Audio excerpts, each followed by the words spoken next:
देश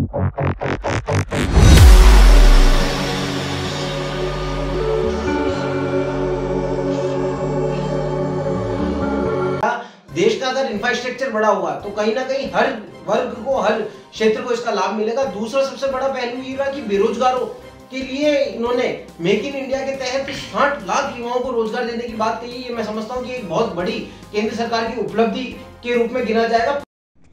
केंद्रीय वित्त मंत्री निर्मला सीतारमण ने पेश किया आम बजट 2022। भाजपा ने बताया फलदायी तो कांग्रेस ने झूठ का पुलिंदा। 1 फरवरी 2022 मंगलवार को केंद्रीय वित्त मंत्री निर्मला सीतारमण ने वित्त वर्ष 2022-23 का वार्षिक बजट संसद के पटल पर प्रस्तुत किया। संसद के इतिहास में यह पहला मौका रहा जब वित्त मंत्री ने आईपैड से बजट पढ़कर सुनाया, यानी पूरा बजट पेपरलेस रहा। इस दौरान वित्त मंत्री ने घोषणा की कि जल्द ही केंद्रीय सचिवालय को भी पेपरलेस किया जाएगा। बजट में अनेक घोषणाएं की गई, लेकिन इस बजट में उत्तर प्रदेश और पंजाब में होने जा रहे विधानसभा चुनावों का भी ख्याल रखा गया। पिछले दिनों 3 कृषि कानूनों के विरोध में चले आंदोलन का प्रभाव सबसे ज्यादा यूपी और पंजाब में ही देखा गया। इसलिए वित्त मंत्री ने बजट में न्यूनतम समर्थन मूल्य पर रिकॉर्ड खरीद की घोषणा की। भले ही एमएसपी पर गारंटी की कोई बात नहीं की, लेकिन किसानों को खुश करने के लिए बहुत से वादे जरूर किए। एयर इंडिया जैसे संस्थानों को निजी क्षेत्र में देने को लेकर भले ही आलोचना हो रही हो, लेकिन इन आलोचनाओं की परवाह किए बगैर वित्त मंत्री ने कहा कि रेल जैसे अन्य क्षेत्रों में भी निजीकरण को बढ़ावा दिया जाएगा।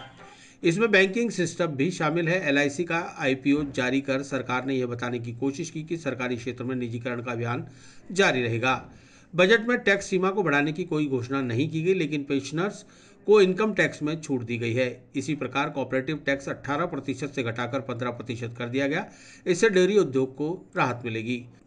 भाजपा ने जहां आम बजट भारत की अर्थव्यवस्था को विकसित और मजबूती देने वाला बताया, वहीं कांग्रेस ने विपक्ष के धर्म का निर्वहन करते हुए इसे झूठ का पुलिंदा बताया।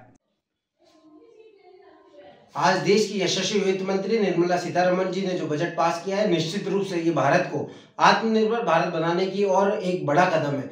जिस प्रकार से इस बजट के अंदर सभी वर्गों को और सभी वर्गों को स्पर्श किया गया, इससे निश्चित रूप से सभी को लाभ मिलेगा। इस बजट की सबसे जो महत्वपूर्ण बात रही वो ये रही कि 20,000 करोड़ रुपए इंफ्रास्ट्रक्चर को लेकर के इस बजट में घोषणा की गई। ये मैं समझता हूं कि एक महत्वपूर्ण कदम है। जहां देश का अगर इंफ्रास्ट्रक्चर बड़ा हुआ तो कहीं ना कहीं हर वर्ग को, हर क्षेत्र को इसका लाभ मिलेगा। दूसरा सबसे बड़ा पहलू ये रहा कि बेरोजगारों के लिए इन्होंने मेक इन इंडिया के तहत 60 लाख युवाओं को रोजगार देने की बात कही। ये मैं समझता हूं कि एक बहुत बड़ी केंद्र सरकार की उपलब्धि के रूप में गिना जाएगा। पीएम आवास योजना के तहत इन्होंने 80 लाख लोगों के आवास देने की बात कही है। ये एक बहुत बड़ी उपलब्धि है, इसको एक सामान्य रूप से नहीं दे सकता। महिला सुरक्षा की बात कही गई है, इसमें रक्षा के क्षेत्र में 25% बजट को बढ़ाया गया। इसके कहीं ना कहीं हर वर्ग को लाभ मिलेगा।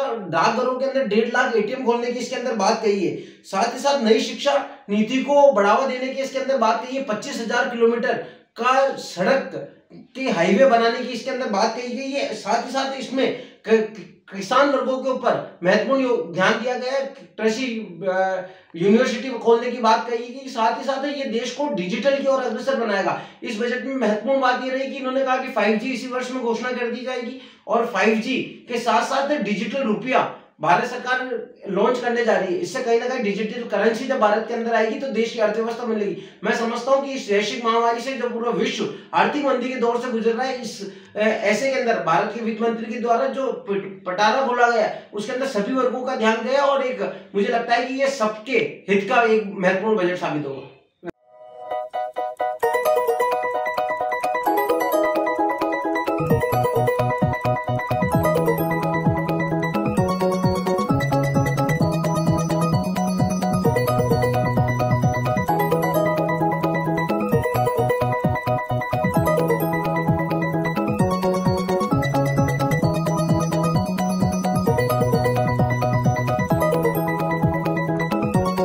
अजमेर शहर जिला कांग्रेस कमेटी के निवर्तमान महासचिव शिव कुमार बंसल ने बताया कि केंद्रीय बजट से स्पष्ट दिखाई देता है कि देश की आर्थिक स्थिति चिंताजनक है और भाजपा सरकार के पास कोई ठोस दिशा नहीं है। बजट महंगाई बढ़ाने वाला है और इसमें किसानों, बेरोजगारों, युवाओं, मध्यम वर्ग, लघु उद्योगों की स्थिति में सुधार के लिए कोई ब्लूप्रिंट नहीं है।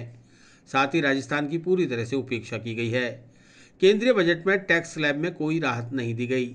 आम बजट से आम जनता को निराशा मिली है। सरकार द्वारा आज 2022-23 का जो आम बजट बनाया गया है वो एक झूठ का पुलंदा है। इस बजट से आम आदमी को निराशा लगी है। बजट में महंगाई, बेरोजगारी, युवा वर्ग, गरीब वर्ग, किसान के लिए कोई भी विशेष कार्य योजना तैयार नहीं की गई है। बजट के अंदर राजकोषीय घाटा पिछले 7 सालों में डबल हो गया है और यह बजट से राजकीय घाटा और बढ़ेगा।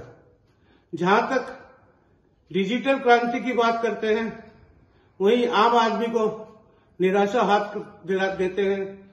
ऐसे बजट से उद्योगपतियों की जेबें भरेगी और किसान, युवा वर्ग और आम आदमी की जेबें खाली होगी। यह बजट एक झूठ का पुलंदा है। उन्होंने जो बेरोजगारों को रोजगार देने की बात कही है वह भी गलत है।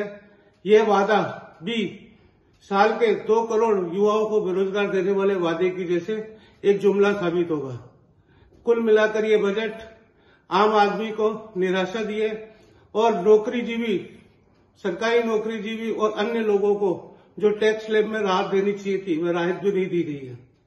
यह एक झूठ का पुलंदा है और इससे महंगाई और बढ़ेगी।